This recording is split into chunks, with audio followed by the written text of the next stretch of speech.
Humans and werewolves stood shoulder to shoulder.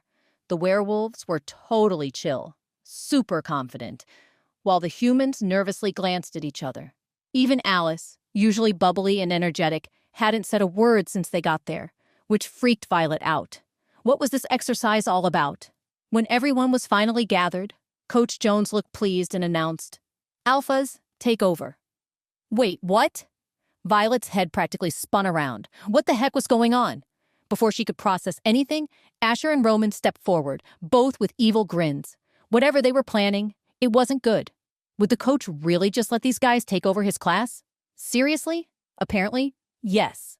Violet's eyes almost bugged out as she watched Coach Jones settle into a folding chair, legs crossed, a big umbrella shielding him from the sun. He sipped a cold drink from a table beside him, looking like he was on vacation, not running a training session. What in the world? She'd looked away for 2 seconds, and he was already lounging. What was happening? "And so it begins," Alice finally spoke, breaking the silence. "What begins?" Violet asked, a knot forming in her stomach. "They're games. We're basically entertainment. You'll see." "You knew?" Violet was stunned. "You knew all this and didn't say anything?" Alice frowned. "I thought you didn't like it when I talked too much." Violet wanted to scream. "Not when it's important information," she whisper-yelled. "A little heads up would have been nice. Maybe then I would have skipped training." "Trust me, you can't skip this," Alice said quietly. "They make sure everyone's here for this." "Listen up, everybody," Asher's voice boomed, easily grabbing their attention. "Just like our last date," he said, glancing at Violet, "we're here to help the coach out by teaching his class. By the end of this lesson, you can bet we'll make something out of you." That something was exactly what Violet was afraid of. The way Asher's eyes gleamed with mischief made her heart race. Even Roman, usually playful, was all serious now. He stepped forward, his expression cold and calculating as he scanned the crowd. "Fresh meat, step away from your better halves right now," he ordered. Violet was confused for a second. Then she saw 2 groups starting to form. Before she could decide where to go, she noticed Alice moving and instinctively followed.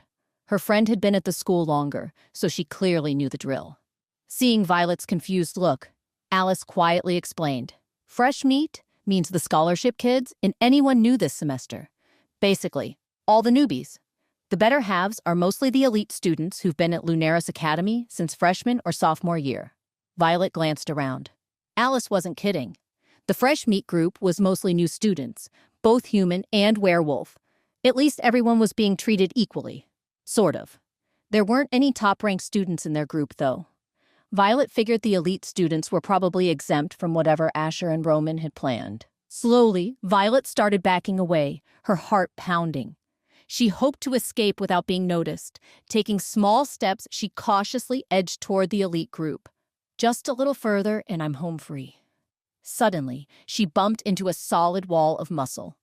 Her heart skipped a beat. Even without turning around, she knew exactly who it was. That dark, spicy scent. Her body went rigid.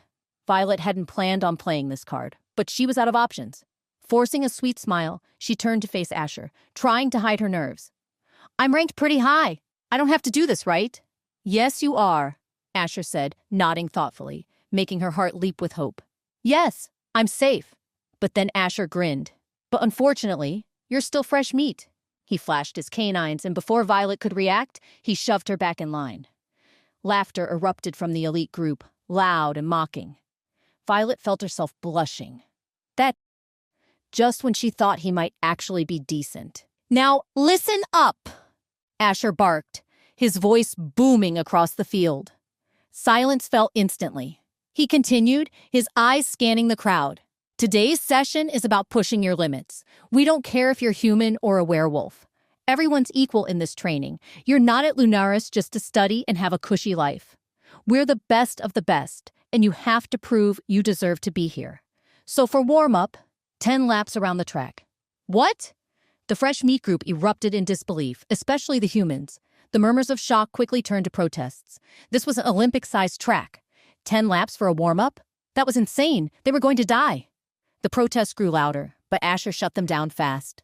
He half-shifted, his face changing into something feral, his lips peeled back, baring his sharp teeth, and he let out a deafening howl that echoed across the field. Panic spread like wildfire. The protests stopped. Everyone started running as fast as they could away from the beast behind them. "Hey, purple!" Violet turned just in time to see a ball hurling toward her. It smashed into her face, snapping her head back. Pain flared and blood trickled from her nose. What was supposed to be gym class had become Jasmine and her crew's personal torture chamber. "Whoa, look! It's like ketchup!" Someone yelled, and laughter exploded. Her tormentors were losing it, their mocking voices like nails on a chalkboard. Violet's vision blurred, but anger burned hotter than the pain. She saw Jasmine's smug smile, so proud of herself. Oh no, not today. Violet wiped the blood from her nose, glaring at Jasmine. Without hesitation, she grabbed the ball and hurled it straight at her nemesis. The satisfying sound replaced Jasmine's laughter with a shriek like a Thanksgiving turkey. The ball hit Jasmine square in the face. Violet watched, delighted, as she stumbled back, clutching her swollen eye. "How's that feel?" Violet shouted, venom dripping from her voice. But her victory was short-lived. Anisha, one of Jasmine's lackeys, grabbed a ball, her face twisted in rage, and fired it at Violet. Violet dodged it, heart pounding, but that was just the beginning. One by one, Jasmine's crew joined in, their faces set with vengeance. Jasmine never fought fair, and her followers were just as bad. They bombarded Violet with balls, aiming to hurt. Violet fought back, dodging, weaving, grabbing balls, and throwing them hard. She landed a few good hits, making some of them yelp. But there were too many. Soon, Violet was overwhelmed. Balls rained down on her, hitting her arms, stomach, and back. She gritted her teeth, refusing to cry out. The difference between her old school and Lunaris Academy? At her old school, Jasmine and her crew fought dirty. At Lunaris, the elite students fought with finesse. Every jab was calculated, every taunt cloaked in fake politeness, every act of cruelty disguised with elegance. Violet had always thought she was fit, but she was kidding herself. She was not prepared for this. Still, she was doing better than some of the others. This was lap 6, and many humans were already lagging. The werewolves, though, were totally crushing it.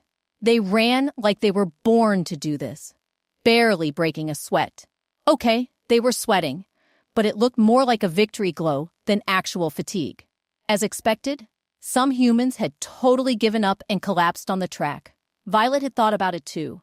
The idea of just hitting the ground and letting her aching muscles rest was super tempting. The alphas could kiss her well, you know. But Violet wasn't a quitter. Plus, there was Alice's warning. Alice had said that quitters got the worst punishments, like cleaning all the dorm bathrooms, a total nightmare. Apparently, some seriously nasty stuff went down in those bathrooms, and cleaning up was traumatizing. Alice didn't need to go into details. Violet got the picture. That was enough motivation to keep her going. Plus, the humiliation of failing? No way. "You run a lot," Violet gasped, looking at Alice, who was effortlessly keeping pace beside her. She seemed totally unfazed by the killer speed. Alice grinned. "I love running." And like she'd just gotten a boost of energy, the petite blonde suddenly sped up, leaving Violet in the dust. Violet stared after her, a mix of amazement and disbelief. That girl was a machine! No time to waste, though. Violet focused on her own race. She pushed herself harder, each step bringing her closer to the starting line for lap 7. Just as she crossed the line, something freezing cold hit her, stealing her breath. What? Violet spun around to see Autumn Carson holding a hose, a smug smile on her face. The pure-blooded werewolf looked down at her with total disdain, and it wasn't just Violet. Several other fresh meat were getting the same icy treatment.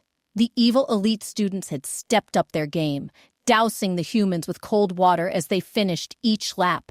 Just to make things even worse, Asher and Roman were nowhere to be seen, probably busy torturing the slower runners and having a blast.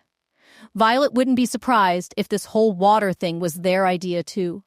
Violet stopped, glaring up at Autumn. The werewolf raised an eyebrow, momentarily surprised by Violet's defiance. But the surprise quickly turned to annoyance. "What are you waiting for, purple head? Move it!" she sneered. Every cell in Violet's body screamed to retaliate against this snobby werewolf. But it wasn't worth it. Autumn was the queen bee of the whole school, not just their class. Lunaris Academy was already a pain. Violet didn't want to make things worse. But she wasn't going to let it slide, either. To everyone's shock, Violet reached into her waistband, then pulled out her hand and gave Autumn the finger. Not just any finger, either. It was the most epic, in-your-face she could manage. Silence fell over the elite group. A few gasps broke the quiet. Violet saw their shocked faces, mouths hanging open. All except one girl, who burst out laughing, making Autumn's face turn beet red, knowing she'd totally crossed a line, and knowing Autumn wasn't one to let things go. Violet didn't stick around to find out what happened next. She bolted, adrenaline pumping. She could practically feel Autumn's glare burning into her back and knew she'd just painted a giant target on herself. But strangely, she didn't care. Not today.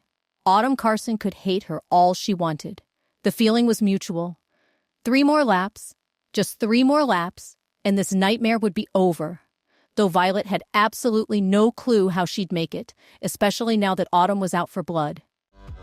Wait, that's not the end. You've just had a free taste. Now get the full story on the Pocket FM app, link in description. Check out our next video and playlist, and don't forget to like, share, and subscribe.